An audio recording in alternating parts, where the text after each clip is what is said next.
vatos, you want some warm tones, is it? Warm tones.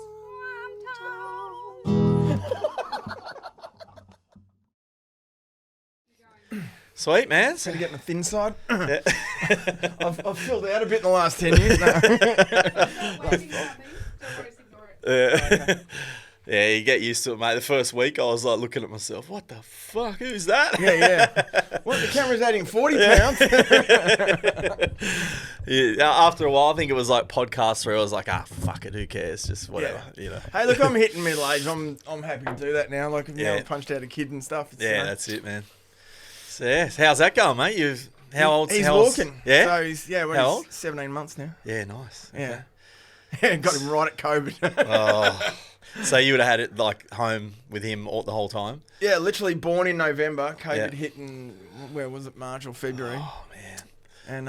And he was a shut-in for a while. Yeah. The worst part was that I said to myself, COVID's coming in, the old way, being young and single or, not with kids, thinking, I'll get some writing done, da-da-da. I did one cover song. Did you see that on Facebook? I did one cover song. No, I didn't see it. I was only 19, but is this COVID-19? Yeah, right. But anyway, didn't get anything done with him. Yeah. There's a lot of changing nappies. That was about it. It gets better, mate. Like ours are 8 and 10 now, and 8 and 10. Listen to me, 10 and 12. Sorry. Well, and I've recorded my whole album in COVID, so that's good. That's the difference. Yeah. Well, the thing is that I inherited 2 with Alicia because she had 2 already. And they're 13 and 16 now. Yeah. One's going through a goth phase, which is really hilarious because I tried to give her a decent musical education. She ran with it. Yeah. So she knows everything from Nine Inch Nails to, and Marilyn Manson right through to Bowie and, so nice. she's run with it. Yeah, nice. Is that still happening, goth? Yeah. Well, no. It's just apparently there's a small little, group on TikTok or whatever. What's the new one? What's the new goth nowadays? It isn't the problem. It's all been too much. It's been too homogenised. Yeah. And all the girls, basically because of TikTok and all that kind of stuff, all they want to do is look pretty and show photos of themselves in bikinis without a head. Yep. All that shit. Oh my God, some of the things I went through inheriting teenage daughters. Dude, I'm scared. Like, our kids are right on the brink of teenagehood. I'm like, oh God. And what, you got one boy, one girl, don't you? Yeah. Our boy's 12 and Billy's, our girl's 10 and that. So well, you're going to have to teach Billy to start looking out for her and keeping an eye out. Yeah. I think she'll be the one looking after him, Like, it usually is. Yeah. She's the fiery one. But mate, that's probably a good time to talk about. Like, speaking of that, so you work in a big studio, you have for the last 10 years. Yeah. Like, that was my baby. Yeah. So what's your take on like where music's gone? Like, it's funny you say that. Like, I think I mentioned to you before this that I was going into doing the YouTube channel again, mainly because I'm really afraid that all these techniques I've spent 10 years learning how to do, like doing wall of sound and doing, doing extra layers of, backing vocals and how to get the harmonies right and getting extra thick, wide, panning and, you know what I'm saying, a bit of extra width in your mixes and all those kind of things.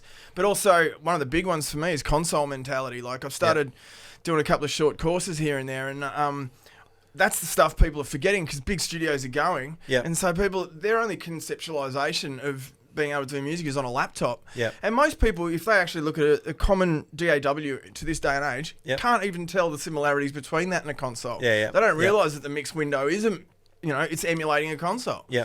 And I've got this big one that I keep coining, which is console mentality, because, when you're mixing on 48 channels, you basically, if you've got a lead vocal that's, sitting and you're trying to make sure that lead vocal's cutting through the mix because that's the priority, right? You know that basically, you got to boost about 2K or, got a bit of body and a bit of top through it. Yep. But the guitars have then got to come out at that. That's one of the big ones that people just don't know. And I hear so many mixes, especially on Unearthed and stuff, where people basically seriously don't know that. And the great, that great trick that if you turn your volume knob right down the lowest, you know about CLA, how he mixes, you should be able to hear that vocal clearly and hear every word articulated. And there's so many bad mixes out there because people leave the guitars sitting in the middle, pan to the middle and competing with the vocal, or something else, keyboard boards, you name it, you know? Yeah. And that's just one of the really simple ones. But that stuff's just going because... So why is that? Because it's, you know what I mean? Like, we've got all the tools and it's all there. Well, yeah, because people, they're not dealing with... Like, the console sort of unified a whole studio together, you know? Yeah. When you ran with a console, you ran with a console. Yeah. And,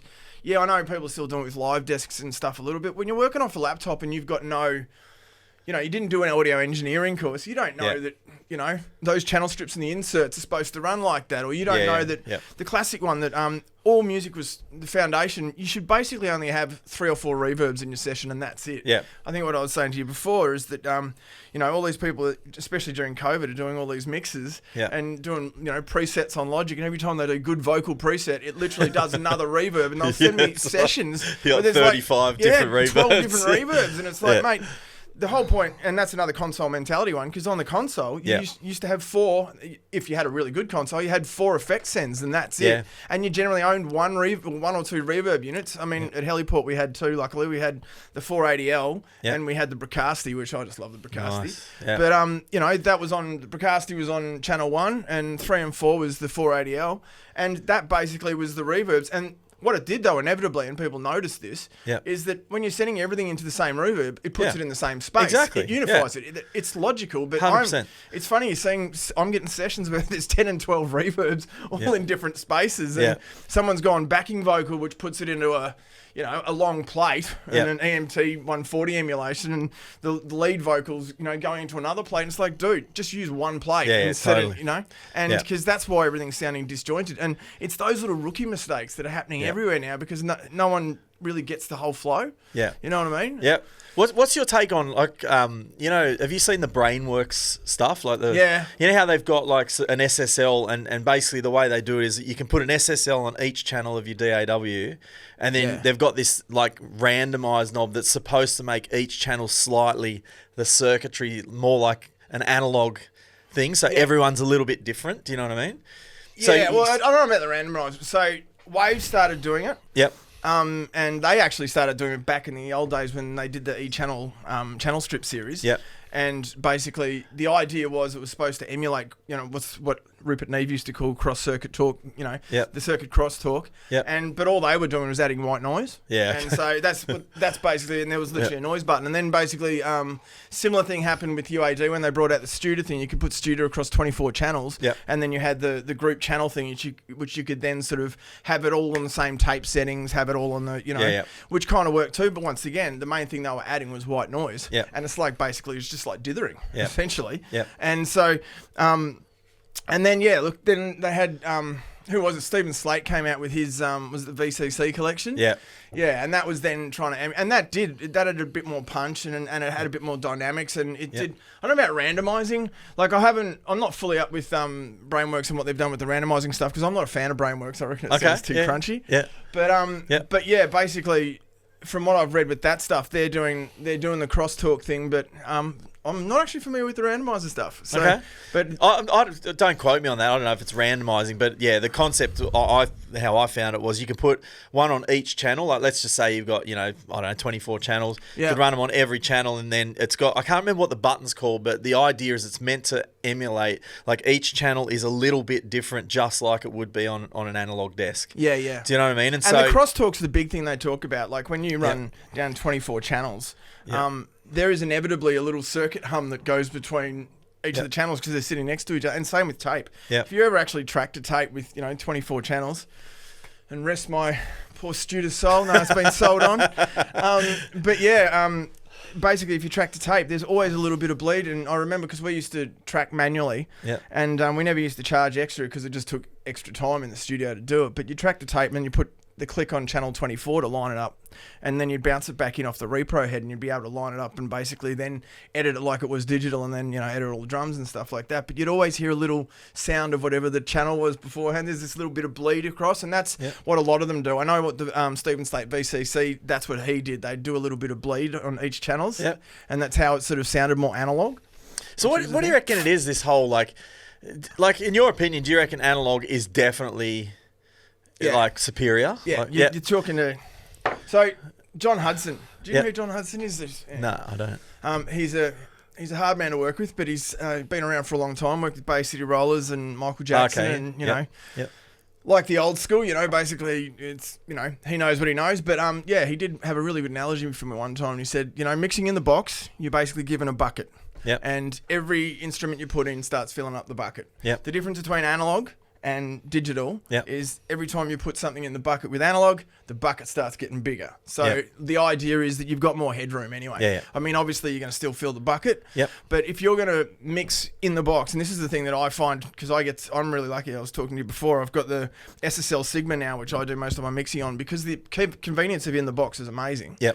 And that's why I'm a really big fan of summing mixers. Yep. My SSL Sigma is basically the brains of the duality, and then going into a G bus, which Yep. is what's going down to my. I still have to bounce it through in real time, but basically you notice the difference between mixing in the box and with that. Because mixing in the box, if you for anyone mixing in the box, you have to really, really be brutal with your subtractive EQ and all those kind of things. Like if you've got bass sitting somewhere, you need to make sure, and you can hear it in modern mixes, Yep. you need to make sure that kick's not really competing with it too much. Otherwise, you're going to lose one. That's what I was talking about with masking. Yep. And it's really evident when it comes in the box. But even working on the Sigma, I've got so much more headroom and get to push it and get to smash the bottom end of everything. I go down to 20 hertz, and Okay. in the box you still need, because the size of the waveforms and what you're dealing with down there, you really should be going 50 to 70 on your roll up. Yeah, right. And so that's like working with it. But do you still reckon it's a superior sound? Like, Yeah. yeah. Well, I mean, because there's a lot of debate. You know what I mean? Like, and there's a lot of people now that I've spoken to. It's just nostalgia. It's just we've moved on. There's a couple of funny things about that. One, look, it's usually people saying it's just nostalgia when they don't have that bit of equipment. Yeah, that's it. Exactly. And, By the way, I'm 100% in your camp, but I'm playing devil's advocate. Yeah, which is fine. Like plugin emulations have gotten really good these days. Yep. This is when the gap is the least. Yep. But mixing in the box is still exactly that analogy that I just said, though. You've only got a limited amount of frequency, and there is better headroom mixing with analog, and you get more punch. And that's the reason why I'm still a fan of mixing on this. I mean, I dropped, 10 grand on just the summing mixer. It's probably the most expensive summing mix you can buy. But if it gives me the SSL sound, and it does, it makes mixing feel so much more effortless because you're doing that. Yep. And mixing on an SSL, I mean, ironically, I don't mix on the duality anymore, but that's just because of workflow. For how long? How long's it been? Like, been a good 4 years. Really? 5 years. Yeah, just because budgets, man. Budgets have just gone out the window, haven't they? Yeah. Like, but if you had unlimited budget, you still reckon you'd absolutely mix on that? Like, without doubt? Yeah. Well, actually, I don't know. To be honest, one, I'm so used to my current workflow. Yep. It just is so good. Look, you can't argue with the in-the-box workflow. Yep. Like, that's the thing. Yep. Like, being able to pull up a session that's exactly the same as the way you left it is the thing. Yep. And also, obviously being able to pull up that session, then change your session and go to something else, which is then exactly the same as the way you left it, is just unbeatable. Yep. And that's what I've got with the Sigma, thankfully, as long as I don't mess with the settings. But I do a sort of CLA thing, and, he has one bit of gear that's the same settings all the way through and knows what it is. Yep. Same with the Sigma. I kind of leave my settings the way it is and then just use digital channel strips like UAD channel strips and stuff, the SSL stuff, to mix with that. But then also, way more. I've also got way more plugins, and then I'll use 3 or 4 compressors on any given channel depending on what it is. Yeah. But yeah, like the workflow is just amazing. And look, ironically, I've got the micromodes at Heliport. The idea though, I've also got my room fully calibrated now, and so I can literally push up a fader and go, that sounds all right, and send it to the client and know it sounds all right. Even still with Heliport in that room, they've never really brought out a decent room calibrator that would suit bigger studios, which I've always found really curious. Okay. Sonarworks and Reference 4 and stuff. Yep. I use that for a little bit. I actually use a bit of old technology that I had to hunt around madly right across the planet because my first one blew up. But the KOK Ergo is just amazing. I use that as my speaker switch box. Okay. But they give you a microphone with that, and it attenuates everything under 400 hertz. Yep. And then I mix on NS10s, which NS10s, if you can make anything sound good on NS10s in the top end, then they say that, don't they? Yeah. So well, people go, they're not the best speaker, and that's the whole point, mate. Yeah. But the NS10s just sound amazing. I've got a sub now with it too, and I trust the mixers that come out of there. Even still, at Heliport, we're mixing on micromains in the console. And you still got to run around, check it in the car, check it in the, Yeah. But yeah, as far as actual analog, look, real analog EQs and stuff are great. Yep. But as I said, the gap is so much smaller now compared to with UAD and stuff. Yep. Their versions. I'm a big advocate for UAD. We should get a sponsorship. But because I use the SSL summing mixer, so I've got analog, I've got the sound of SSL, and then UAD channel strips of the SSL E channel, mate. And honestly, I probably would say that workflow. I don't know if I would go back to the console and the analog and stuff like that. Oh, it's a sad day when someone who's been using an SSL for so long actually says it. They don't need it anymore. Consider, the Duality, bought in 2008, serial number 121, and that's been my baby for 10 years. I love that thing. Yeah, it'll be sad to see it go. Yeah, but and the Studer, So what's going on there, mate? Well, I suppose COVID happened. I mean, look, incidentally, if any of you listeners, need to get onto this new government initiative that Powderfinger just brought out about saving the local music scene. Yeah, I saw that yesterday. Seen that? Yeah, absolutely. Everyone needs to get onto that because, look, I agree. There's a whole lot of people hurting out there at the moment. I tell a story that I lost 25 grand worth of business in 24 hours when they started the lockdown. Nothing's come back. I mean, and so just a bit on that. A bit's come back, but on that. So from what I understand, it's about what are they actually doing? Because I read a bit of it. So and I signed it, but I didn't. Yeah, it's a signed petition. I think to save our music scene. They're trying to do it. They're asking the government to treat the music industry the same as every other industry, basically like sporting and all that. Is that right? Yeah, and also because they've been shutting down music venues and not. Well, that's it. And to understand that the music industry. One is part of the tourism industry, but everyone keeps saying, tourism's really suffering and, the airlines are suffering, but the music industry is just getting slaughtered at the moment. Yeah, and for sure. Most venues, people say, music's come back. Most venues will only do a solo artist or a duo if you're lucky. Yep. There's that story that I heard the other day about Lime Cordiale, who were playing at the Trifford. Yep. Trifford, one of the greatest venues in Brisbane. Yeah. And basically what they're having to do is halfway through the night, they'll play one set, kick the whole crowd out, and then let another 2,500 people in to be able to even come close to what they would have done normally in a 5,000. Yeah, because I thought you were going to say they had to stop halfway through and do a promo for Fender guitars or something. No. Well, that's probably coming. To be honest, next. Yeah.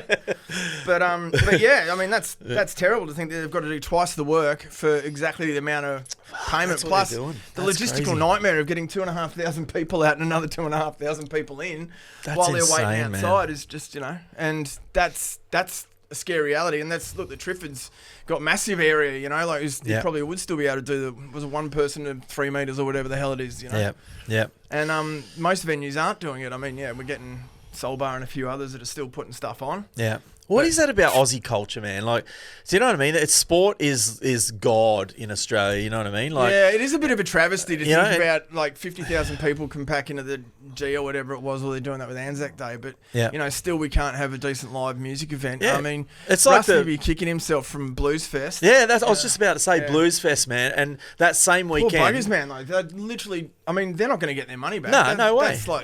Same weekend they had the Easter show with how many, I don't know how many, probably triple the amount of people coming through. And yet somehow the music venue gets shut down. Yeah, it's bullshit, man. They would have all been adhering to it. Plus Blues Fest is out in a paddock anyway. Yeah. As they say, it's harder to catch it outdoors. Yeah. And people would have all been wearing masks, but I just feel sorry for the events promoters. I mean, look at Pico, he hasn't put on anything for it's he was gut-wrenching. The festival scene up here for not only for the organisers, man. I know people who it was their first year. They're probably as a musician. It's in certain genres. Their teeth. You know what I mean? To get to Blues Fest is the pinnacle. You know what I mean? And imagine the excitement. First year they got put on the bill. Yeah. You know what I mean? And then just right at the last minute, it's just reefed out from under you. And I feel for the promoters too, man. Totally. Doing a festival stall holders. Yeah, I've got a couple of mates promoters though, but it's like a giant gamble, right? Yeah. And most of that, to put on Blues Fest, probably, I don't know what the budget is, but, you're looking at least $1 million. Yeah.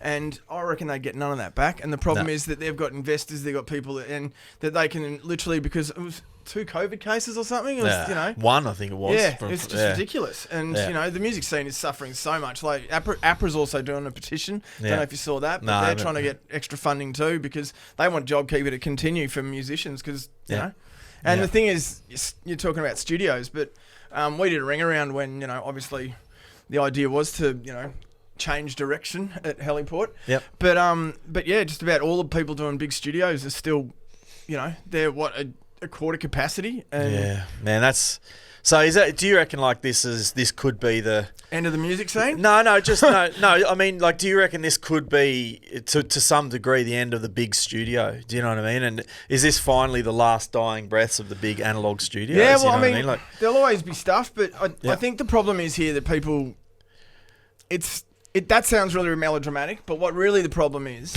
the last dying breath, the last death knell of the studios. But what is happening? The last nail in the coffin. Well, it is though. I mean, you have a look at the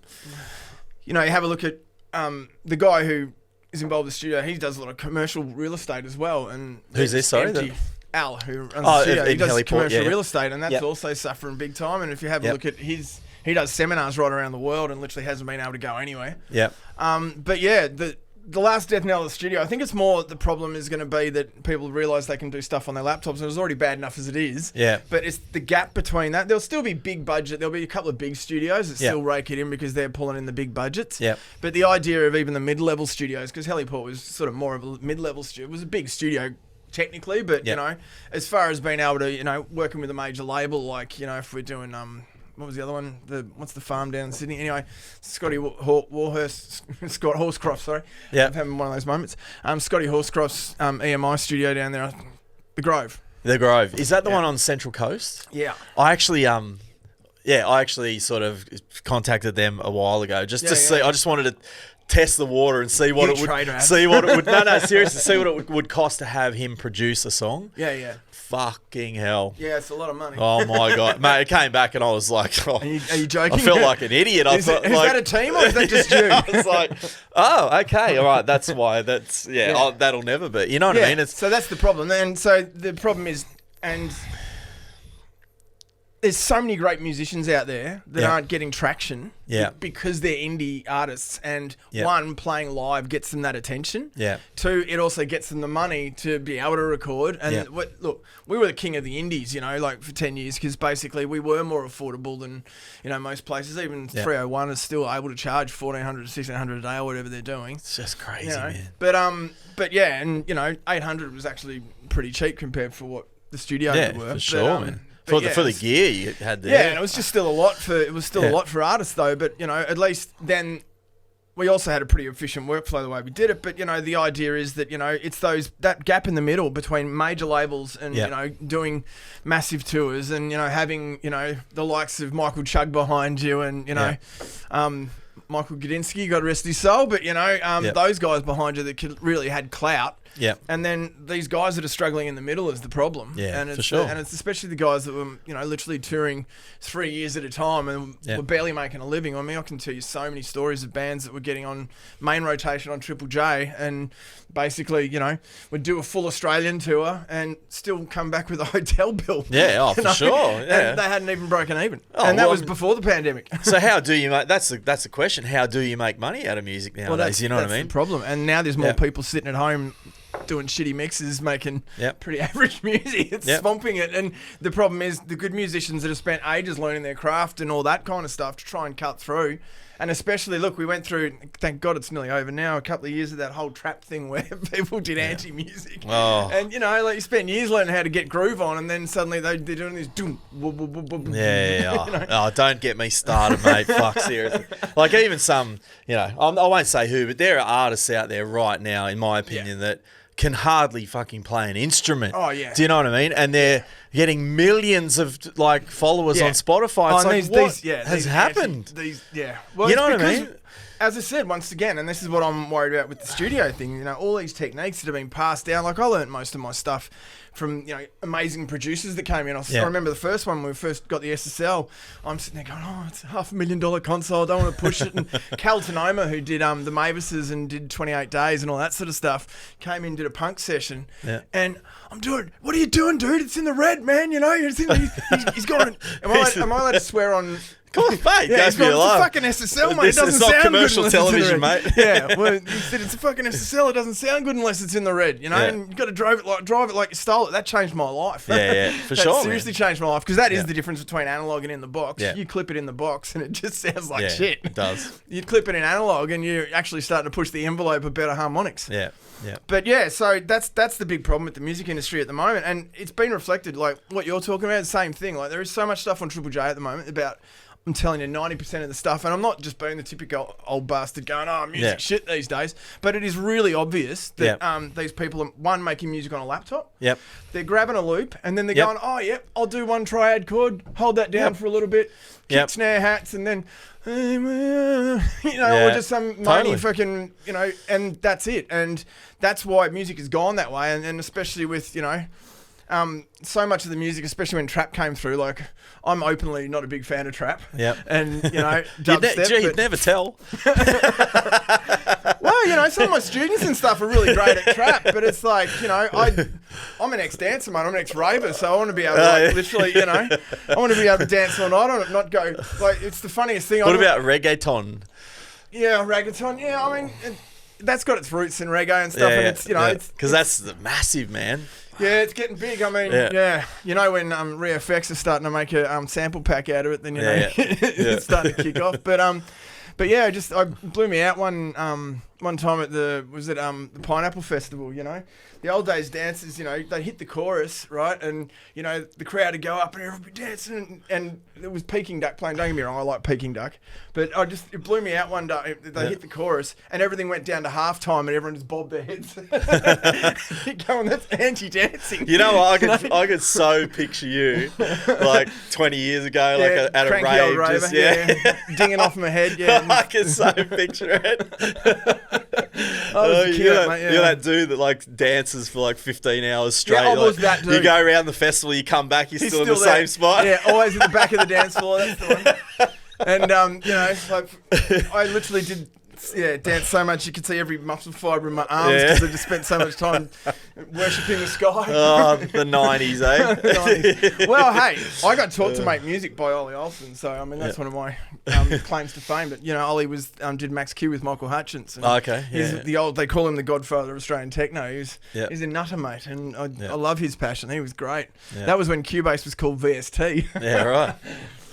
Yeah, but so I think we're. Just have you? I'm a legend. Look at you go! Look at that!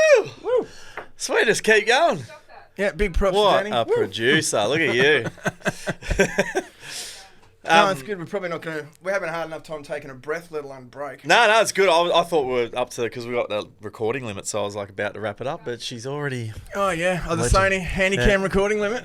So let's talk about that. That's a bit of a rumour, eh? Any Sony enthusiasts out there? Yeah, no, it's 100... Well, I wouldn't say it's 100% true, but I got told by one of the reps. Yeah. So, yeah, basically, and it's across all cameras, it's not just Sony. So the record limit is to get... Yeah, so if it goes past half an hour, they officially have to sell it as a video camera instead of a DSLR or a photography camera, which then puts it in a different tax bracket, which means that then they've got to charge an extra... I don't know. Anyway, it's an extra tax bracket, and that's the reason why they do it. So it's nothing to do with overheating. Yeah.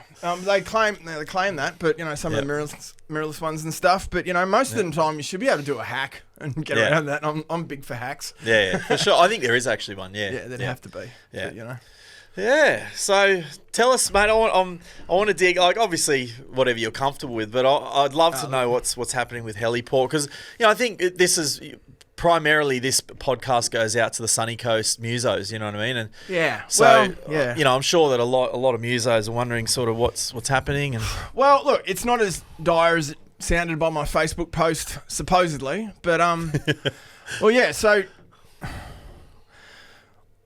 originally, Heliport was a passion project for Alan, and it was a studio for him to do his own recording in, and then basically, still he'll openly attest that he hasn't recorded a note in that studio in 10 years or ever. Yeah.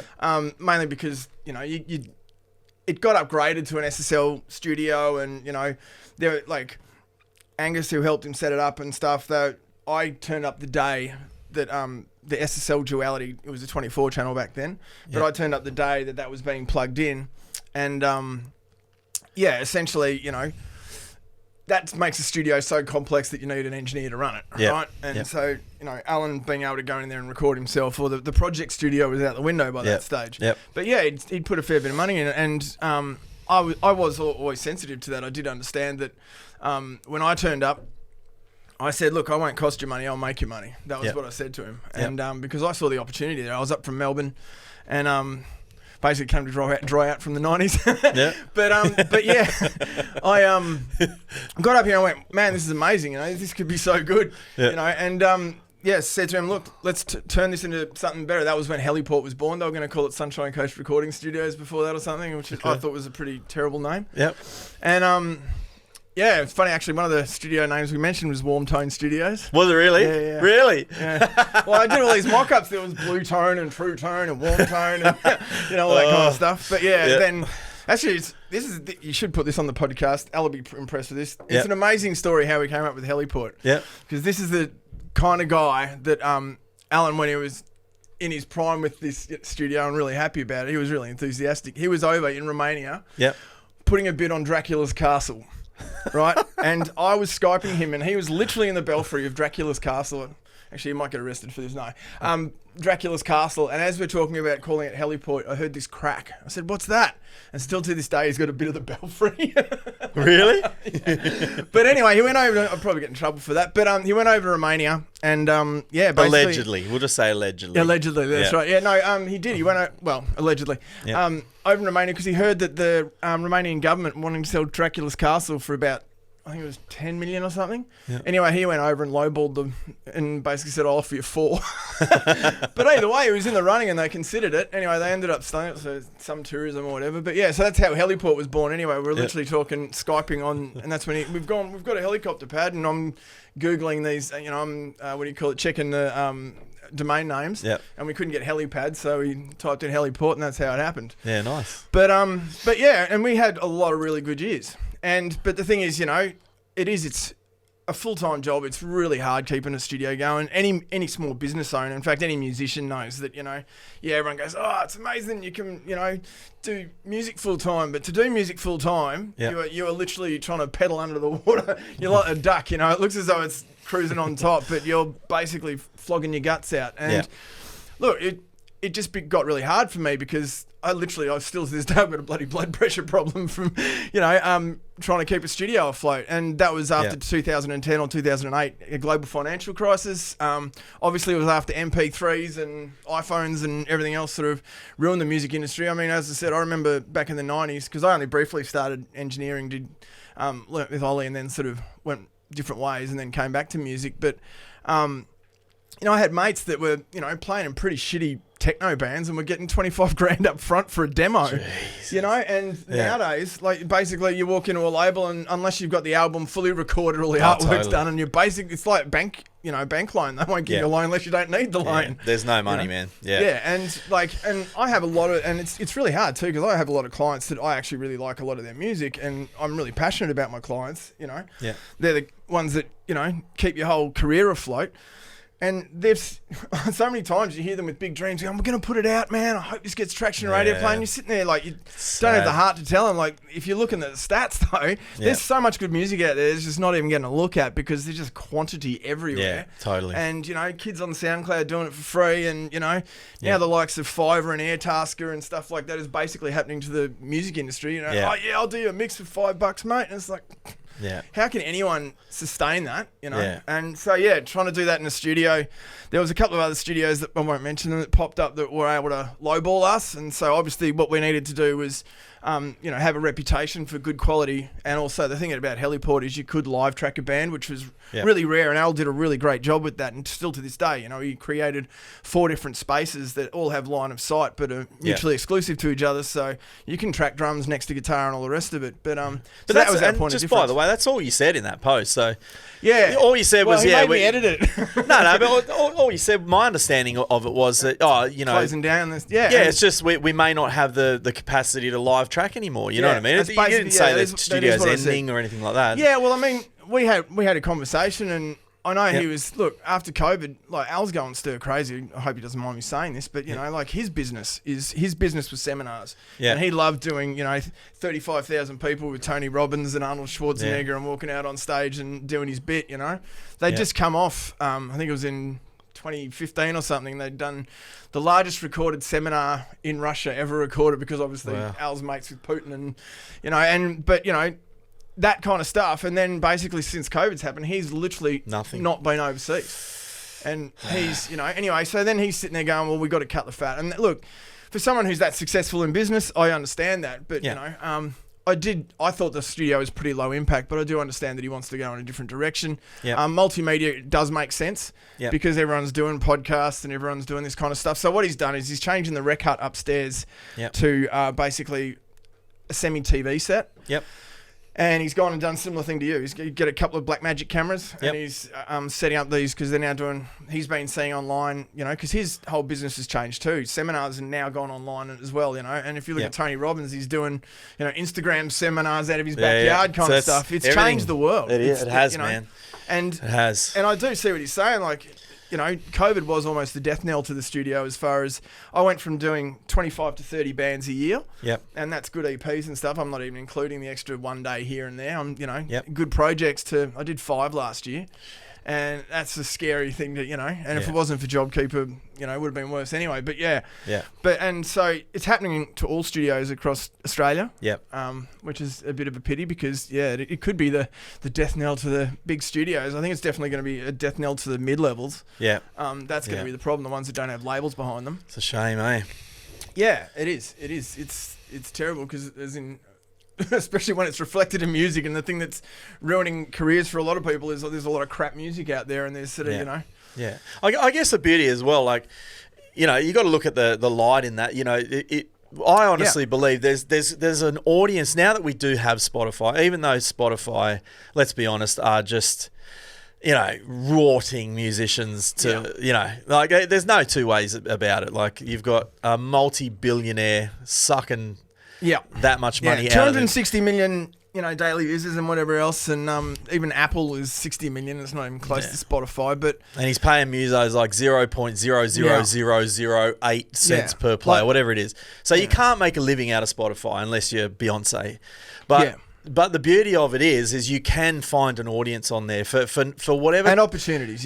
For whatever style of music you are. You know, if you go hard enough and you're smart enough and you're tenacious enough, I reckon there is an audience out there for every style of music. Do you know what I mean? And, you know, there's a couple of guys I can name that do really well with that. One of the local boys, Matty from Dark Cell. You know, I think everyone on the coast knows Matt, but you know, he's doing merch and he's doing everything. But that's kind of my point. Like it's exhausting. It is, man. Trying to do that, and you know, it's not the same as it used to be. Like recorded music, especially, and this is the problem with the studios, has become the ultimate lost leader.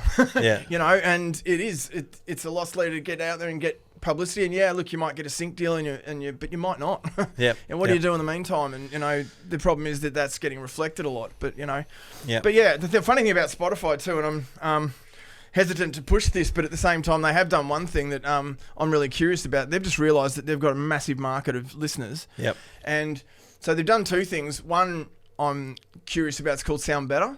Okay. I don't know if you've heard of it, but basically it's a whole lot of producers and mix engineers. It's it's like Airtasker for, you know, mix engineers and stuff. But as usual, subscription service, they want you to pay $300 up front, and you don't even know what you're really getting. Of course they do. But yeah, you've got that, and then but also they've realised that they've got this platform. Which I'm really curious to see how this goes. But now you can actually pay Spotify to do your marketing campaigns. Yeah, I've seen that. And what it means is they can then, because the big thing in everything now is that in the old days, you put a newspaper out or you try it. Nowadays, metadata is so well refined that all these companies, these big billion-dollar companies, are basically, that's what they've got us by the balls. And 100%. I think it was pretty funny about this whole COVID thing. Everyone's going, oh, yeah, they put bloody computer chips in there. Mate, they don't need to. We've surrendered everything with the iPhones and the phones. Like, they can track everything. And, you know, they do. And, well, isn't Google still in trouble for the fact that they made it a two-move thing to turn the tracking off? So all the people that thought they'd turn tracking off actually are still being tracked by Google, and they know where you're going, they know what you're doing. No one would waste their time putting a bloody computer chip in your arm when you've got a computer chip connected to your hand. They don't need to. Yeah, and the thing is, every single one of these apps is doing it, and Spotify have got this massive market, and I'm just hoping SoundCloud are starting to do royalties. It's interesting to see how that goes, but any of these massive platforms, it's the data that they've got, and the thing is with Spotify, if hypothetically, and I haven't done a campaign yet, but hypothetically, if you release an album on that, they're saying that they can then put it's the meta tags that you use. So if you sound like John Butler or whatever, and you're an acoustic musician, suddenly, did you go to Big Sound? Did you go to Big Sound at all? No. Big Sound a couple of years ago. it was a pretty funny anecdote, but basically we're in this room with the guy from Music Online or something. I can't remember what it's called. Big Canadian company that does a whole lot of music and stats. Yep. Anyway, he talked about Spotify and what's called geofencing. And now in Australia, and on one of them, so many producers have busted their guts to get on Triple J because it's the largest radio station in the world as far as land mass, as far as coverage. Yep. But it's not large. I think BBC One's largest as far as per capita. But Triple J have almost been the dominant force in, in radio, especially in Australia, and everyone's been busting to get themselves on Triple J. Well, until you turn over 35, and then you're screwed. But the thing is, that, I reckon it's younger than that. Yeah, I reckon. It's just funny. We just can't seem to get rid of Richard Kingsmill. But anyway, like I was in there with Dom Alessio and Sarah Howes. They're all sitting next to me, and I know those guys. And basically, I don't know briefly. But yeah, he was talking about geofencing. Anyway, it's been really curious to see the evolution of because Big Sound kind of reflects the music industry very much so. And 5 years ago, there's always like a moral to the story of each Big Sound. Yep. And 5 years ago, it was, do you really need record labels anymore? Because everyone can self-release. Yep. And then the next year was, do you really even need radio stations? Because we've got Spotify and we've got... Anyway, it evolved up to, I think last year, anyway, the great moral code, and you could hear the whole room gasp as he said it, is that basically due to what's called geofencing, not only do you not need radio stations, but don't try and get onto Triple J because it'll ruin you. Because essentially, the Australian market represents 3% of the world for music listeners. And so what is geofencing? Geofencing, basically, okay, so what it means is... So the way he put it was, if you're an artist that doesn't have a following anywhere overseas, right, and then you get onto Triple J or Unearthed, and you've basically busted your guts to do that, it will then associate you with just the local artists, just local industries, and basically... He essentially says it'll trap you into the Triple J market, and if you don't sit there, you will not find an audience out in the world. The only way the Triple J is actually any good for you is if you've managed to get onto Spotify and find another market overseas first. Otherwise, you get geo-fenced, stuck in Australia with only 3% of the world's market of listeners. And when you say that, is that like, do you mean like there's a technical... Yeah, so metadata, basically what it does is using the metadata, and this is what Spotify have got more than anyone, and they've just realised that they can use this to market, but essentially metadata, everyone's listening habits are being tracked all the time. And so if you like acoustic music that's sort of laid back like Xavier Rudd or whatever else, they can then go, well, how about you listen to this guy? It sounds like... So they can break artists literally with just a little bit of metadata, right? Totally. And so basically the thing is, if you're then... he was saying is if you're then sort of stuck with a sort of an Australian colloquial market that basically doesn't have any reach outside of Australia, you get stuck in that, and that metadata then won't mention any other markets. And you can never break out of that. Like, you'd have to use another platform to then break out, how Spotify works and geofencing. So they track you via location, they track you via listening habits, they track you via genre, and all that kind of stuff. And so you've just got to be really careful in the metadata. Exactly what you're doing. And metadata has become so important. It is literally king. In fact, to be honest, now that Heliport is going that way, I've spent the last 3 weeks doing courses on SEO and metadata and tagging and all that sort of stuff, because it is the future. Like everyone's jumping online and knowing how to like break through that, because now a computer is making those choices for you. And seeing what you see. And people used to complain about the news, that you get fed whatever the news wants you to do. Well, basically the same thing with the computer algorithm. 100% it is. But even more sophisticated. That's right. And also the thing is, they've now got so much data. Like Facebook, people don't realise how much data Facebook's got on. Facebook knows them better than they know themselves. And these algorithms... anyway, so the thing is that the best part is that any old user or any old guy that wants to spend a couple of cents per click or whatever can actually make the most of that, but knowing how to do it and doing it the right way. And the thing is, most musicians don't. But Spotify could become a really powerful tool there, because if you can then make sure when you launch onto Spotify, you got your metadata right, I wouldn't worry so much about jumping on Triple J. Oh man, I can speak from experience. Like lately, man, it's like... every not every, but a lot of musos would understand this. You have all these expectations. You pick your best song. You release it 2 weeks before on like Spotify, and mate, it fucking happens. Dies in a pit of shit. Do you know what I mean? Like it's just so difficult to get, and no matter how good the song is, like no matter how good the artist is, no matter how good the song is. It's just, it literally it's only beyond matters me. how good you are on social media. Man, and it's crazy. It's crazy, all right. And we did a couple of song camps. We did the AMRAP one and we did the APRA one. And one of the girls who wrote was running that, Trina, she was an absolute gun when it came to marketing, and she'd worked with a couple of labels and stuff. And she said that is the problem. Like, so many people, when they release music, they think it's the big premiere and it's the big showdown. And literally, especially with how big the internet is. No one gives a shit. Yeah, that's it. How big the internet is and how much these algorithms, how long these algorithms take, and all that kind of stuff. You're looking at a 3-year release plan. Yeah. And even then, you know, it's a lot of work. And that's for one song. Yeah. You know, it's none of this 3 months or 12-week campaign and do a couple of blogs and hope. And you get a little bit of traction with that, don't get me wrong. But, you know, the thing is, and that was the other thing that blew me out about, you know, recording. We got to the point where people were actually paying more for their publicity campaign than they were paying for the bloody album. Oh, of course. You know? Yeah, 100%. And that's terrible, especially, you know. Yeah. I think there's that other one that there's a little meme you see run around on Facebook where it's some Christian band saying, we've got, 10 songs we want to record and we've got $200. Do you reckon we could get them all recorded before lunch? And by the way, some of these aren't finished. And the guys told me back, so wait a minute, you haven't even finished writing the songs yet. You're expecting me to record them, have them mixed, mastered. You know, it's the kind of expectations. It's, you know, it's all over the place, but especially with marketing and trying to get out there, it is scary how hard it is to cut through. It is, anyway. man. And yes, you can find your local market. And look, that's where the problem is now with music is they can't gig. Yeah. They're not even getting that. Yeah, that's it.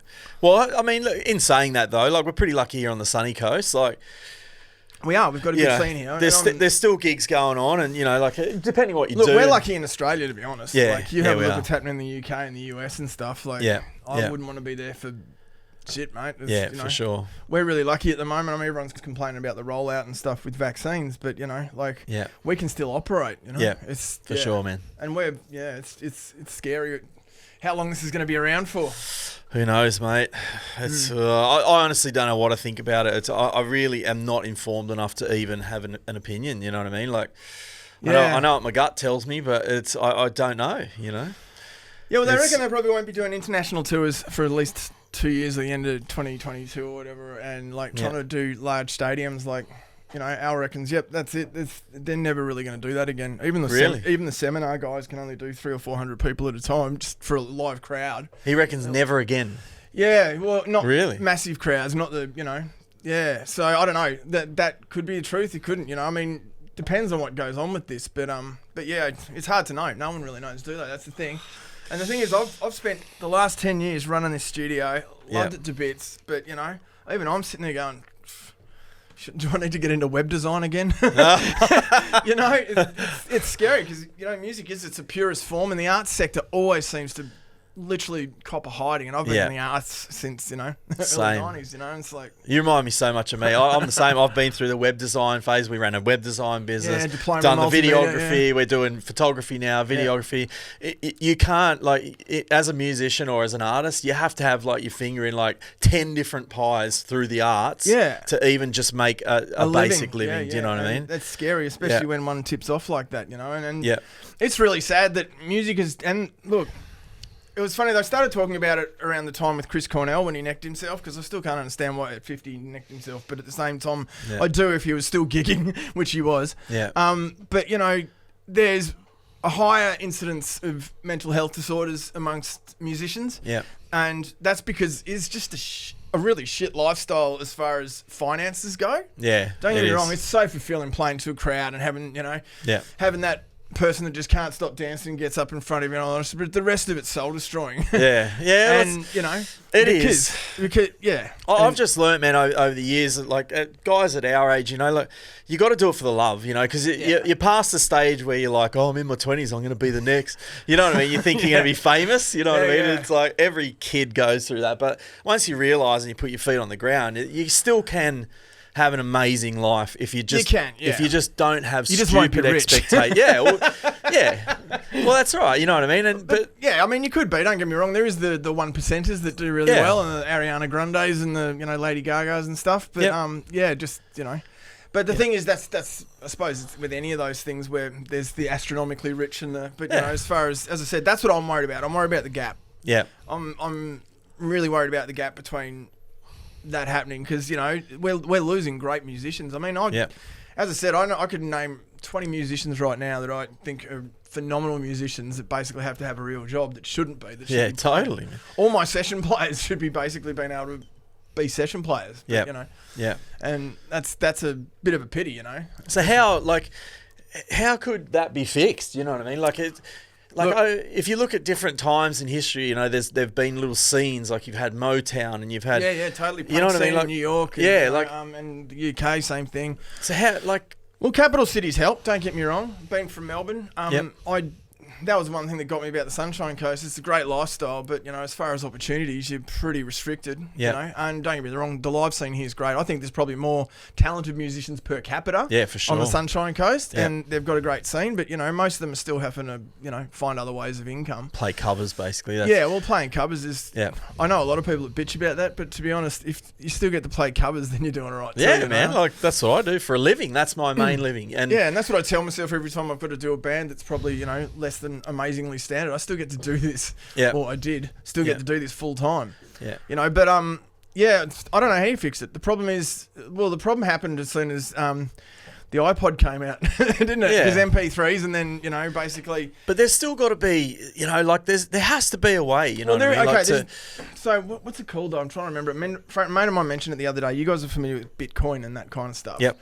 There's a don't quote me on it. It's like non-bogus-able. So anyway, it's like basically there's only a finite number. It's like cryptocurrency, but people are doing it with albums. They're only doing a finite number of albums, and what it's doing is increasing the price of that album, and so making them more valuable. The problem is now with digital and all that kind of stuff is that you can have infinite amounts of it, and so therefore it's not a commodity. You know, it becomes an infinite commodity, which infinitely makes it cheaper, especially with things like streaming and stuff like that. You know, so there's that. I see a lot of people are talking about that. I've had that mentioned to me like 4 times. And it's like uncopyable? Because I've had it mentioned to me a couple of times. It's like NPCs or something like that. NPDs or something like that. Listen to us, we're right on the finger on the pulse, aren't we? No, but I've had a couple of people mention it to me as well. That's interesting. And hopefully something like that takes off. And that is, so there's no way someone could copy that. I'm pretty sure it's something like non-bogus-able MBDs or, non-bogus-able something. Or copies or whatever, but that means essentially that there's I don't know how they're doing it, but apparently it'll increase the value of whatever you put out as an album. That's what the world needs is, you know what I mean? Like is to have digital assets limited so that you can't just steal them, or you know what I mean? Because that's basically exclusive again. Yeah, do you know what I mean? Because the other model that people are making money off, and I know a couple of guys, and I recommend this with most of my artists. Yeah, is that basically now. It is the community, it is the fans that you've got, and the best thing about social media is you do have direct access to them now. Yep. It can be hard to find them because you know there's a sea of people out there, but if you can learn how to use this metadata, which is why, as I said, that's for me, that's going to be a really big thing because I'm always pretty good at the creative side. Yep. I'm fucking shit at marketing. I really am. I'm the worst at marketing. Yep. And, you know, it is a popularity contest. It is, mate. You know, generally with that kind of stuff. I'm a 90s kid, mate. I'm like, Kurt Cobain wanted to say underground and then unfortunately realised that it meant you didn't sell anything. I'm the same.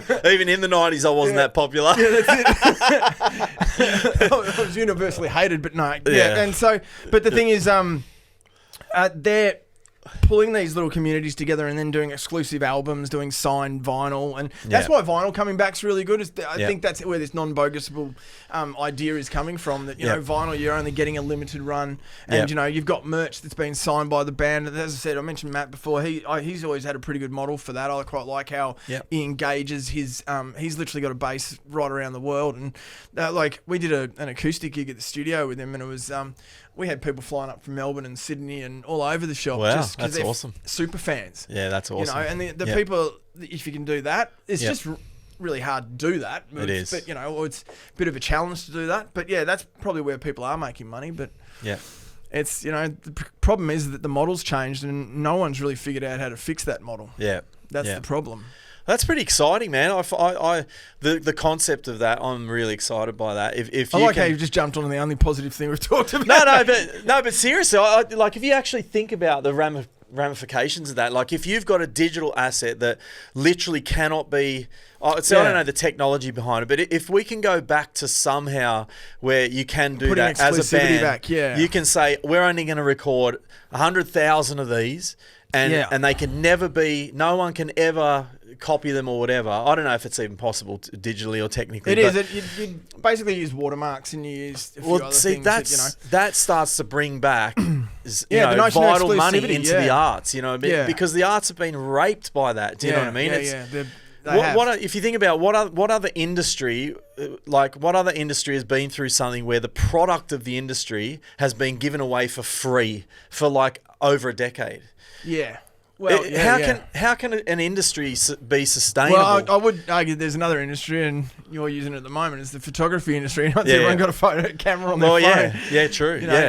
But you know what I mean? Like, imagine if, like, I don't know, like, just take any industry, if the product of that industry, the primary means 20 cents, like, selling houses, doing real estate, next thing you know, like, you buy a house for 20 cents. Yeah, well, man, first it was like Napster and all that, where people were just basically stealing it, and it was torrents and and then then you got your subscription models that came in and apparently were supposed to bring some sort of money back in, but the reality is musos don't see jack shit of that. Do you know what I mean? No, it's just a way for for tech companies to make billions of dollars.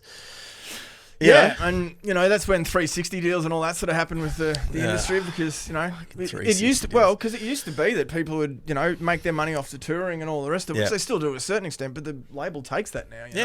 And so in other words, it's like everyone else gets to adjust, but it's the artist that has to give away more and more and more and more and more. You know what I mean? The idea that like I worked with Ty and Katie Noonan or whatever, and I think they signed the last major deal in Australia or something for some ridiculous amount of money. I won't say it, but basically the idea of getting signed for something like that these days is mind you got to say, Tones and I, she did that track with Constantine, and he's banging it at the moment. Like everyone just wants to work with him because he knocked that out. And $12 million in royalties off Spotify. Jesus Christ, that's not bad. So I mean, I heard she bought like everyone knows this. It was on the news. She bought a $7 million mansion in Byron. Good on her, mate. Yeah, good luck to her. 100%. Good for her, mate. Especially considering she wasn't the stereotypical.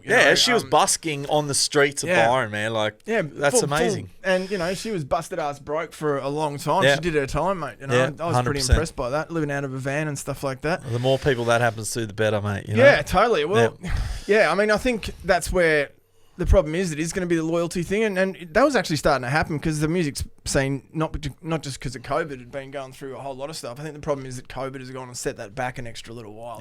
That's the problem there, because it was just recovering after all these other things that had sort of happened. Yeah. But it's going to be curious. But there's technology too. Like, as I said, the amount of podcasts and stuff I did last year was quite funny. Yeah. They just went through the roof, and those kind of things. And look, building a fan base, once you got it and you nurture it, there's a lot of people doing well with that. I suppose that's the positive side. So, like, in your experience, how do you actually, when you say once you've got it, how do you get it in the first place? I reckon that's what every muso wants to know is, let's say you've got an amazing song, you've got an amazing album, you've got everything in place, and you do the standard thing, you get excited, you put it on Spotify, it just it doesn't go anywhere. You know what I mean? It just bombs, and then you're just left amongst the rubble going, what the fuck just happened? Do you know what I mean? Yeah. Well, okay, there is a couple of technical tips that, as I said, that I'm really starting to see. Yep. And it is that metadata. You got to be so smart with your metadata. You've got two ways to do it. You either spend money or you find the knowledge. Finding the knowledge is really hard. Yep. And I've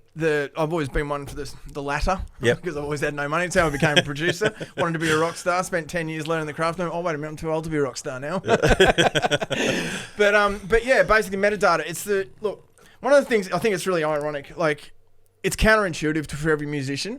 Yep. Because when I have people book an EP with me, the first thing I'll ask is sort of, what genre are you? And what do you guys sound like? And the amount of times I hear still to this day coming back going, oh, we don't sound like anyone, we sound like ourselves. And it's like, mate, that's not going to help you. Nah, not at all. Like, basically, metadata is owning the fact that you sound like, whatever else, and then being able to piggyback off that. Absolutely. I know it feels like cheating.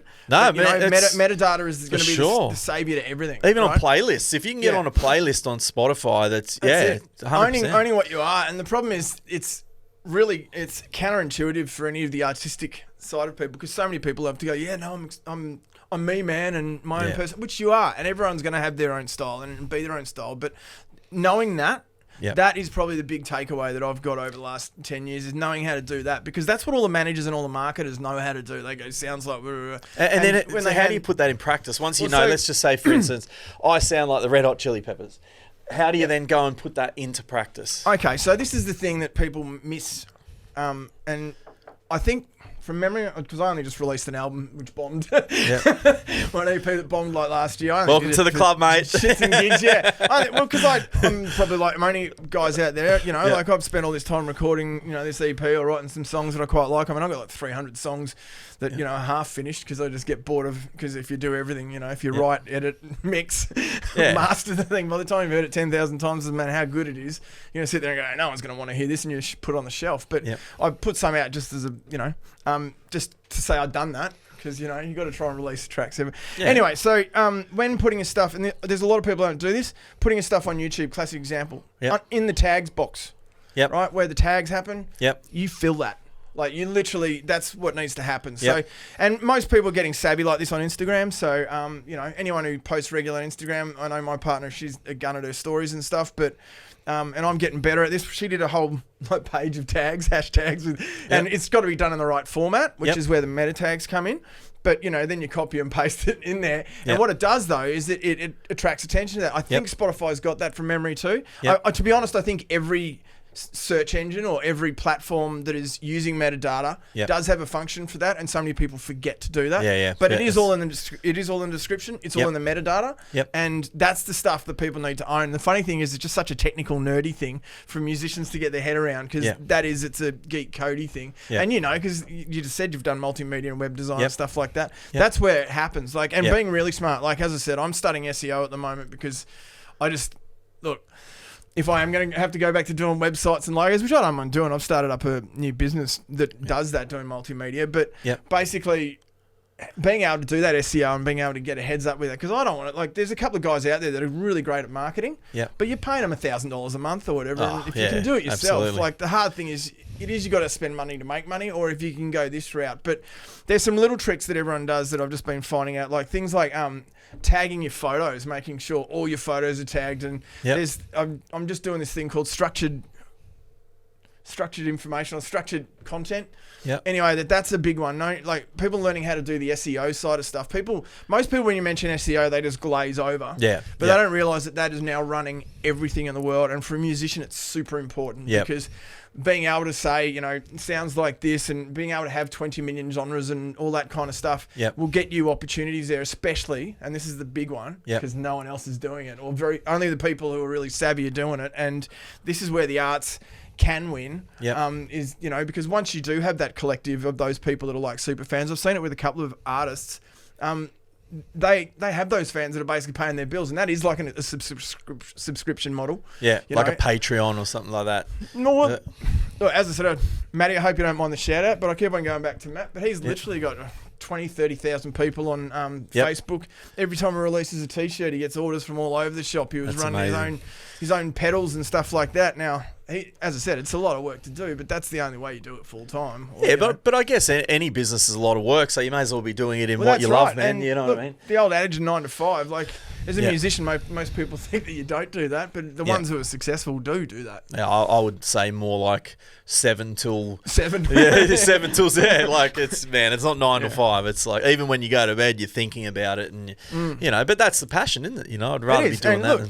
It's a job. If you want music as a career, you got to understand it's a career. I think some of us do get a bit too soft these days. I've had to sit there and like spent the last 2 weeks trying to, you know, bully myself up and go, mate, stop being so soft and get out there and get some work. Because, you know, the idea of being able to sit in a studio that, you know, the people then calling you going, I've got an EP for you, man. All that's great. But, you know, you got to really get out there. So so it's been before COVID. It was like that, was it? You were just getting calls. Well, we had a pretty good name and reputation. So and even now we're still getting work coming in. It's just how much, and you know, off the golden years is a fair bit. You know, off that, mind you, like, you know, I did do it like, because I started, instead of mixing at Heliport, I'd mix at my place because it's just way more feasible. Plus, I'm not giving half my money away for the venue. You know, that kind of stuff. Sense. And look, that's why I think the age of the owner occupier who runs studios is going to be more like that, because studios.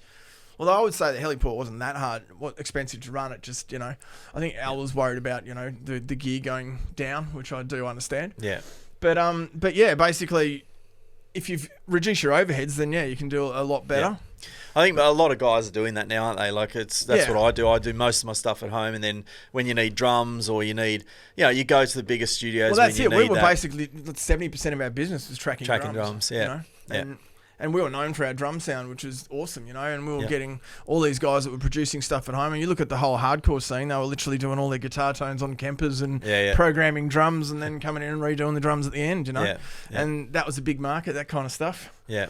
Must admit, funny we're having more of an ethical conversation. I thought we were going to be talking gear and tech side of things, which is good, because man, it's nice to talk about what's happening with this, because I do think there is going to be. I'm having a look at your top of your piano there, Stein Grabber or whatever it is. But basically looking at Russell Brand with the big revolution, and there is going to have to be a revolution at some stage in what's happening with music if the arts is going to survive. Oh, for sure. Because there has to be. Yeah, like it's funny actually, because when I first hooked up with Alan, I actually met him at an industry night on the Sunshine Coast that was held by the council, and it was funny because I always tell this story because we both rocked up late. Me being a typical Melbourne boy, rocked up with a whole lot of business cards and just started handing them around the room. But before that, everyone was just sitting down griping about how there was no money in the music industry. And that was 10 years ago. So, that's the thing. It's like, there's going to have to be a revolution of that because, basically the people who are doing well are the ones that realise that. And if you have a look at what Tones and I did, she went...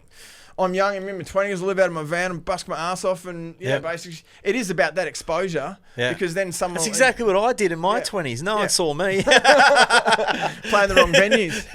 But it's about those opportunities, isn't it? That, man. Getting it done. I think, look, she's obviously a success story and a lot of luck, don't get me wrong, she's amazing, but...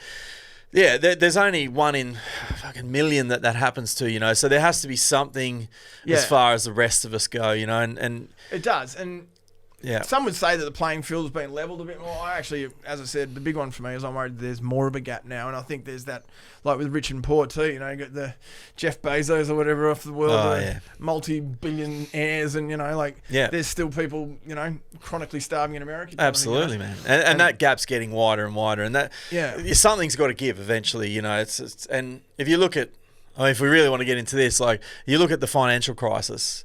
Yeah. If you actually look at it, that was just a massive money grab for the transfer of wealth that went from the lower and middle class up to the 1%, and a bunch of dickheads gambling with everyone else's futures. That's the thing. Like the amount of people that are making money off, and that's what happened with that. Yeah, and don't make no bones about it, mate. It's the same with COVID.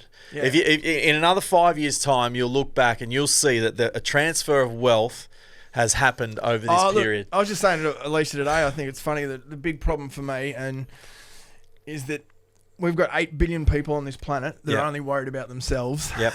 And I'm not trying to cast any aspersions, but, basically, so we're a planet. You've done it about all 8 million, mate. So 8 billion, sorry. No, but I think you're okay. It's across the board. But no, seriously, so like everyone, even to the point of getting as much money for themselves or just the whole ethos of all of that, essentially we are at a point where the planet is now so huge it looked as though we could make an impact on it, and now we're literally killing our home planet and probably one of the greatest miracles in the solar system, if not, the galaxy, through greed and stupidity. 100%. And that's kind of scary. So, but yeah, look, the arts is funny like that because the arts have always been more left brain, I suppose, and less about money and more about, passion and all the rest of it. And look, it's funny to actually make money in the arts. You got to be a good business person. You got to go and grab as much as you can for yourself, which is the one thing I don't really agree with. It's the reason why I'm still broke, I suppose. But it's true. It's just like there's. Yeah, I think there's got to be a shift, especially with the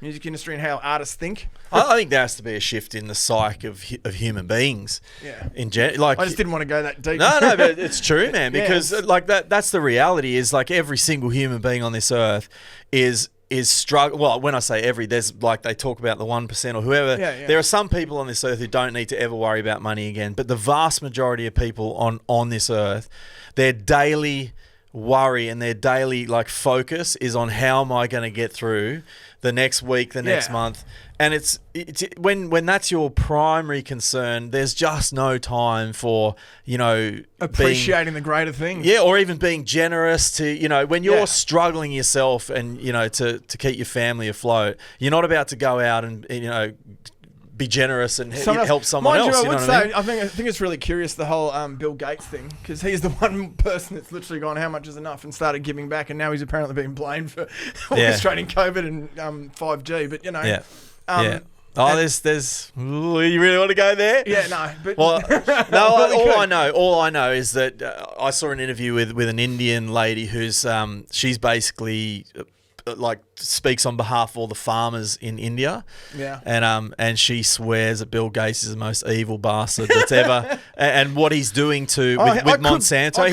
Monsanto. Yeah, he's actually I do believe in Monsanto. So Bill Gates is right in with Monsanto, and what they're doing is they're going over to India, and they're basically testing this shit in India. Do you know what I mean? Yeah. I don't know the ins and outs, but just the nature of business. Getting something that came for free, which are the seeds on the planet, and then genetically engineering them so they can only be used once, so then they can get a resale value. That's what I'm talking about. Sorry, you're right. You know more about it than I do. That's where the travesty lies, because that's, it's And the farmers in India are actually seed banking. So what they're doing, because they know that, she talks about Bill Gates all the time. She reckons he's the worst offender. I know they're doing it to the South American farmers too. It's basically holding them to ransom. Yes, yeah. So they're actually like seed banking their own seeds, because Gates and co are coming in and basically trying to push their GMO well, not just stuff. that, isn't that what I find that as a travesty is fucking with nature so much. It's something that was originally free for everyone. Yeah, it's literally it's like putting a tax on air. Yeah, man, it's and look, or charging people for water. But I suppose charging people for water is the delivery of water. That's why it's still so cheap. But it's getting more expensive. It's those things that are supposed to be free. Yeah. That trying to do that. But to genetically modify something to make sure you have that edge is that's evil. Side of the coin. That's evil as. But getting back to the planet or human beings in general having a transformation of consciousness, man, that's what needs to happen. Yeah. And so then you ask yourself, what are the vehicles for that? And there's plenty of them. Do you know what I mean? We're going off on a tangent anyway, but I'm thinking legalised pot. Well, even further, psychedelics. Yeah, I'm not a pot smoker anymore. Ironically, I have a vape now and then or something. But I'm the same, man. I'm too old for that shit. Well, if I've had a glass of wine or I'm at a party and someone brings out a spliff, you know what I mean? I'll have a go. But I think psychedelics, like if you actually look into that, so DMT, ayahuasca, which has DMT, mushrooms, psilocybin, all that sort of stuff. The results they're having with transforming people with PTSD. Yeah, now they've started using them on people with depression. People on depression. Yeah, it's that thing there. Those things have the I reckon the potential to change the psyche of the human race, and there's nothing else. There is that simple thing, and it's funny, like. This I don't know how we're going to segue this back to music. I think we are. But, we don't have to, mate. That's the beauty of it. For me, the thing about those drugs is some of them you only need to take once or twice to realise that we're all connected. And the more we have the consciousness of realising we're all connected, then we stop operating like we're separate. Yep. And that needs to happen. And totally. Look, you have a look at what's happening in Canada. Canada was already chill anyway, but it's chilled out a lot. I was over there building a studio a couple of years ago. Yeah. And I was getting alcohol shamed by the guy I was in the studio with, because he was having his one joint a day and he was like, sitting there saying, "How can you drink so much, man?" Oh, really? From Canadians? I've got some stories about Canadians. Don't worry about that. They know how to drink, mate. Trust me. They do. I know. And he's a great dude. He's a good mate of mine. I just think it's funny that as far as they've chilled out a lot, and it's funny. You can feel it in the attitude in the air there. Yeah, yeah. And it needs more of that, especially it needs to trickle down to America, because you've watched that was it Bowling for Columbine and all those. Americans are so big on trying to be the biggest and the best and scaring everyone off, and yet they all jump at their own bloody shadows and all that kind of stuff. I've got to say, I'm glad to be Australian in some of the things that have pulled together. Yeah, but just to make clear, I'm not talking about recreational. I mean, although that can be fun, we all did that now. No, you're talking about spiritual ritual. Yeah. So a lot of people, when they hear that, they hear taking mushrooms. They think drug abuse. Yeah, they do. They think of going out to a party and getting off your face on mushrooms. I'm not talking about that. I'm talking about like ceremonial. So if you look at ayahuasca, for instance, it's a really serious ceremony, and you have to last 3 days. You have to diet for at least a week before. It's not just you let's go. Prepared for it, yeah.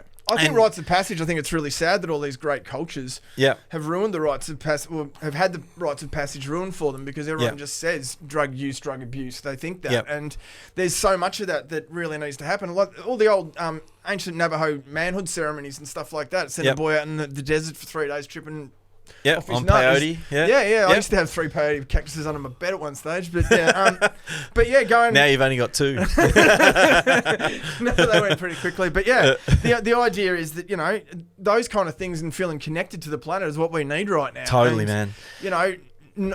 Understanding that everything's connected so much. It's funny. I personally think if mankind, this is getting really deep, but if mankind hadn't had such a secular preoccupation with money and worshipped solid objects.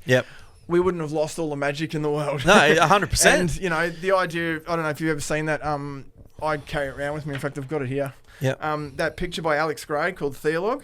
It used to be called Meditation. He's incredible, man. Yeah, well, the original one. All of Alex Gray's stuff is inspired from doing DMT and ayahuasca. And because that's what happens, man. When you go and you do ayahuasca, you actually go and see that there's way more to this materialistic world that we all live in. And we're all so like preoccupied with buying things and like the next latest thing, and you know what I mean? And it makes none of us happy, man. Well, and it's the experiences and those kind of things. And the one thing I think music, and I'm not trying to intentionally do a segue. Yeah, that's the one there. But I think I've seen this. Yeah, that's his main one. But it's his art. Yeah, so it's basically him meditating in the Himalayas. They're supposed to be the fires of passion. Tibet and stuff, but Tibet's a prime example of how the people who try and act better end up just being suppressed and getting walked all over. But that's the knowing that everyone's connected would really change a whole lot of the consciousness of the planet. And it would. The thing is, I find with music too, which was what I was doing the segue to, is that music illustrates that that can actually connect a whole crowd when everyone's dancing to the same beat, when everyone's going to the same rhythm. That's what I loved about raving in those days. I was in the rave scene where basically, in the 10 years that I was raving, we saw a fight once, and it was only because some dude lost his head. He was pinging off his head and got so scared because he was a naturally violent guy anyway, and started feeling all the love and freaked out, And, but that was an amazing thing. This is too much love. We thought we had a revolution with that, and same with the 60s, and music does take you to that. And the problem is there is so much of that disappearing, and the next one, I keep banging on about it, man, because I really want to get it out there for anyone who hasn't done it. The next one is I reckon either DMT, which is ayahuasca, or you've got psilocybin, which is mushrooms. I haven't had much to do with mushrooms, but I know, and I've heard to do with mushrooms. I've heard that it's a very similar thing where if you take it seriously and not use it just to go out and party, but if you actually take it seriously,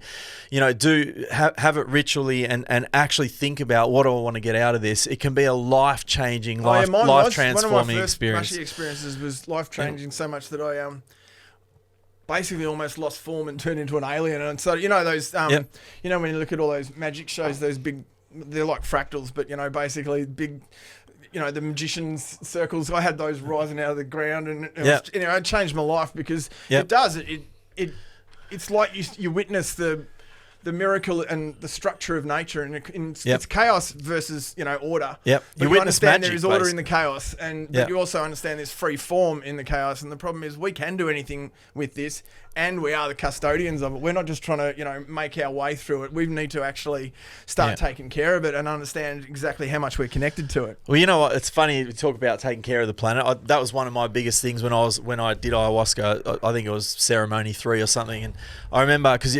Have you ever done ayahuasca at all? Yeah. Okay.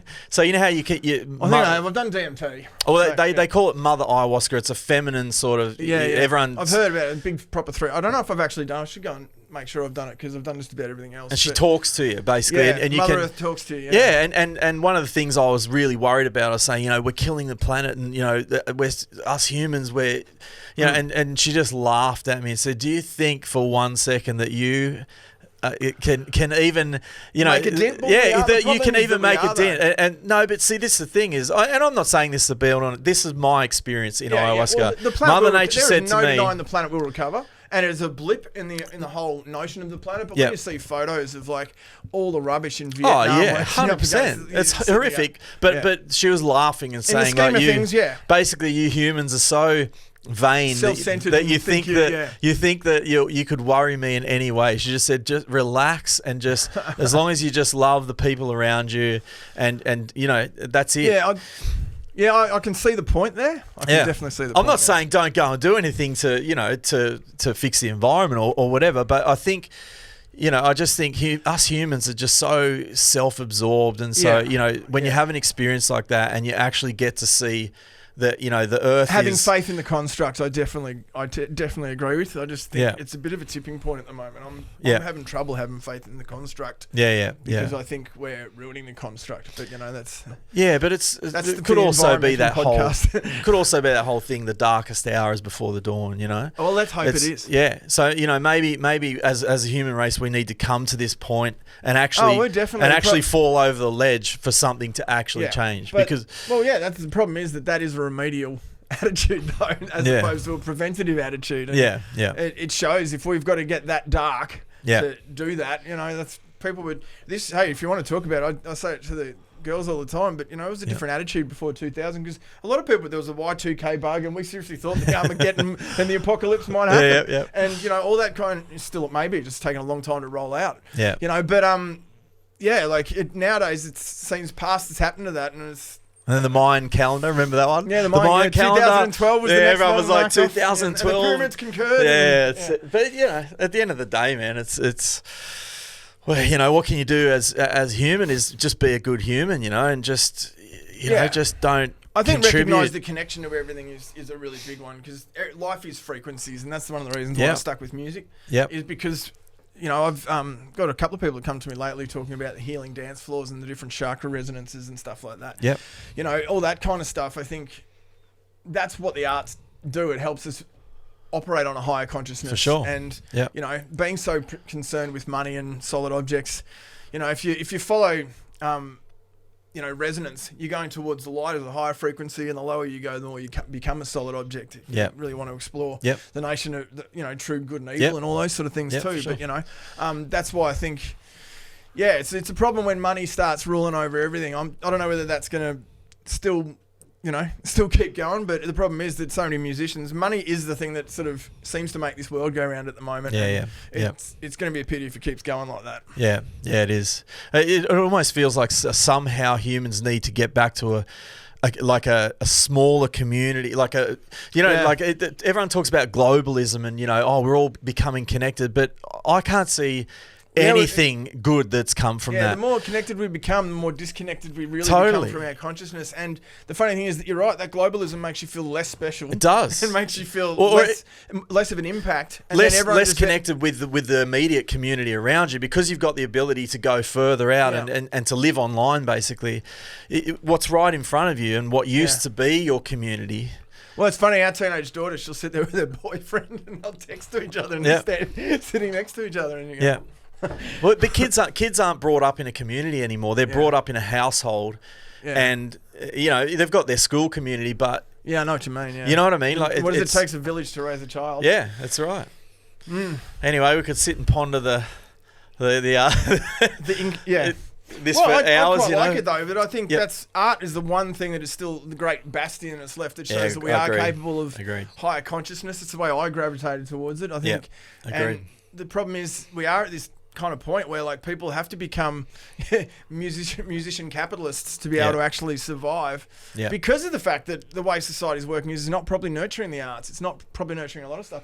To be honest, we're growing enough food on the planet to feed everyone on the planet, and it's only a matter of choice. 100%. We don't. And those are kind of things like, I don't believe in any of the bullshit about Illuminati and all the rest of it, but I do believe that there's a lot of big multinational companies that are acting like a pack of fucking assholes. Of course there is. And Monsanto's definitely one of them. Oh, mate. And you know, evil bastards. That's where I've got a problem with greed and all that kind of stuff, and especially when it comes to things like oil and digging up the dinosaurs so they can make us extinct. You know, those kind of stupid things are what blow me out a little bit. And look, maybe you do need to spike everyone's water with ayahuasca. So, well, imagine if it was. Imagine this, right? It's a rule that before you before you take a seat in Parliament, you got to go and do 5 weeks of intense ayahuasca ceremonies.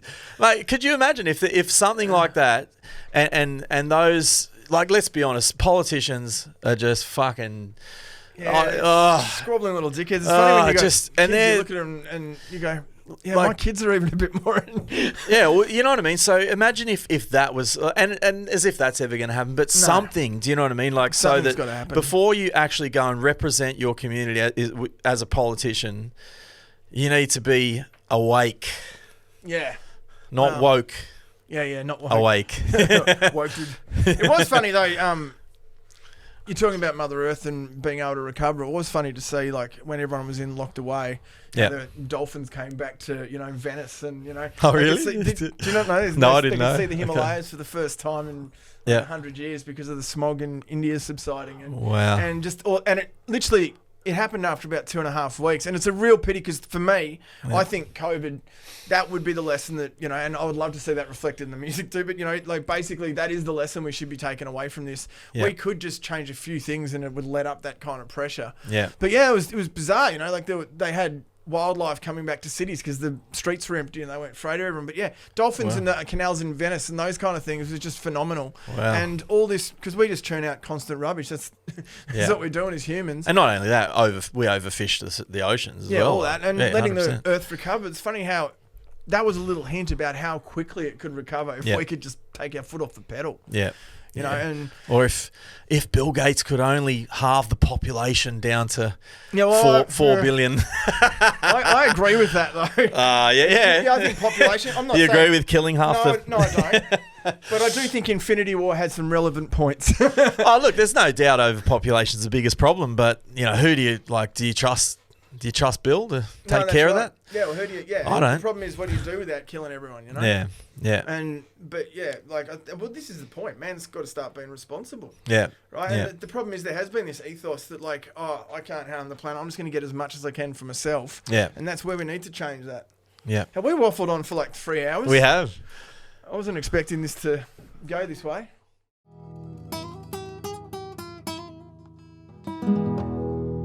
Hey, vatos, you want some warm tones, is it?